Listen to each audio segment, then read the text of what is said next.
د بېنظیرې د روپو نوی قسط چې دی هغه شروع شوی دی. دې ځل به تاسو ته د دې سره د ماشومانو وظیفه میلاوي کله میلاویږي او تاسو خپل بایومیټرک چې دی په بله ضلع کې کولی شئ یا په بله صوبه کې کولی شئ. ځکه ځینې کسان چې دي هغه د خیبر پښتونخوا او تلي کراچۍ ته لکه سیند ته صوبه چې دی چینج کړي، نو تاسو هلته کې خپل بایومیټرک چې دی دا کولی شئ که نه شئ، او که کولی شئ نو په کومه طریقه باندې به یې کوئ. او نور اهم معلومات دي چې هغه سره هم شیر کوم چې تاسو د مخکې نه په دې باندې پوه یئ. چې تاسو پوه نه یئ نو سبا ورځې چې دی تاسو ته بیا مشکله چې دا جوړېدی شي او تاسو ته قسط چې دی دا بیا نشي میلاوېدلی. ځکه اوس چې قسط کم شروع شوی دی نو هغه تاسو ته په ډیجیټل ویلټ کې میلاویږي او د هغې لپاره بایومیټرک چې دی دا لازم دی. نو دا ویډیو معلوماتي او د غریبانان دپاره تاسو ویډیو راوالی دا مخکې شیر کړئ چې نورو کسان ته هم ورورسي. نو د بېنظیرې د روپو نوی قسط چې دی هغه شروع شوی دی. لکه روپۍ چې دي هغه شروع شوي دي. څنګه شروع شوي دي چې په 7 ضلعو کې اوس چې زه ویډیو جوړوم نو په 7 کې شروع شوي دي. کېدای چې اوس دا ویډیو ختمه کړم او نوې ضلعې په هغې کې شامل شوي. زه چې ویډیو جوړوم ویډیو زموږ بیا لیټ اپلوډ کېږي. کېدای نورې ضلعې پکې شامل شوي نو هغه به موږ ستاسو سره هم شیر کړو. خو هغه 7 ضلعې چې دي هغه موږ ستاسو سره شیر کړي دي.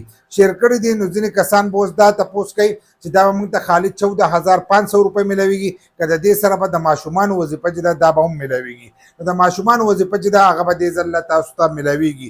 2 قسطه چې دي دا به تاسو ته د ماشومانو میلاویږي. لکه ځینې کسانو ته پکې د 2 پیرو روپۍ چې دي دا به میلاویږي. خو د یوې هغه کمې د دې بلې دا چې دی دا سیوا دي. په هغې بله تفصیلي ویډیو چې ده هغه بله جدا راوړم. خو تاسو ته به د ماشومانو وظیفه چې ده هغه به دې ځل میلاویږي چې کومو کسانو ته مخکې نه میلاو شوي او د کومو کسانو ویریفیکیشن شوی نو هغې کسانو ته به د ماشومانو وظیفه چې ده هغه به د 14,500 روپو سره چې دی د دې سره میلاویږي. هلو به درته میلاویږي چې تاسو خپل اکاونټ بایومیټرک کړئ. نو ځینې کسان به داسې چې هغو به ضلع چې دی دا به چینج کړي یا تاسو یې په بل ځای کې تاسو وایئ چې تحصیل نه جدا یو چې موږ به خپل بایومیټرک چې دی دا به کولی شو که به نه شو. ځینې کسان دي چې د هغو روپۍ چې دي دا بندې شوي وي د دې د وجې نه ځکه چې هغو خپلې ضلعې ته نه شو راتلی او هلته کې روپۍ نه شوې راغستلی نو هغوی چې موږ به د دې سره چل کوو. د دې ښه په اسانو باندې دا دغه دی چې تاسو بایومیټرک کوئ نو تاسو په بله ضلع کې هم کولی شئ او په بله صوبه کې هم تاسو کولی شئ. هر ځای کې چې دی په ټول ملک کې تاسو په هر ځای کې بایومیټرک کولی شئ. خو بایومیټرک به کوئ څنګه؟ بایومیټرک دا دی چې ستاسو کم یو بینک اکاونټ وي تاسو په هغې کې بایومیټرک کوئ. لکه تاسو د مخکې نه کم یو بینک باندې روپۍ میلاوېدلې لکه زموږ خیبر پښتونخوا په دې کې زیات الفلا پی والا ورکوي.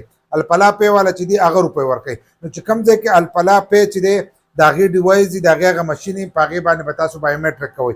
اوس چې تاسو له کومې روپۍ درکوي نو تاسو هغه مشین ته چې دی لازم به ګورئ چې دا د کم یو بینک دی. نو تاسو ته پته ولګي دا د دغې بینک دی ایزي پیسه ده جی ایس کیش دی یا دغه شانتې الفلا پی دی ایچ بي ایل کنیکټ دا نور دي. نو تاسو به هغې ته وګوره په هغې باندې به تاسو له بایومیټرک چې دی دا بوږي چې بایومیټرک وشو ستاسو اکاونټ چې دی هغه برابر شو لکه محفوظ شو د دې سره ستا ګوتې ته چې دی هغه راواوړېدو نو ستا اکاونټ ته به دغه روپۍ راشي. که ته دې بیا روپۍ راوکاږي او که دې نه راوکاږي داسې به وي لکه ستا عام اکاونټ چې دی ستا لکه ایزي پی سره په هغې کې هم ستا روپۍ پرتې دي. دغه شانتې به ستا په دغه اکاونټ کې چې دی دغه روپۍ چې دي دا به پرتې که ته یې ځان راوکاږي پارټ ټایم هم رایستی شي او که ځان ته لږ لږ راوکاږي نو هغه ته هم رایستی شي. خو په هره ضلع کې چې دی ته ځانه بایومیټرک چې دی دا کولی شي او دغه مشکله چې دا به تا ته نه راځي. خو په هغه ځای کې به یې کوې چې په کوم ځای کې ستا بینک کې او ستا د بینک اکاونټ وي د هغې نه ته بایومیټرک چې دی ځان له کولی شي.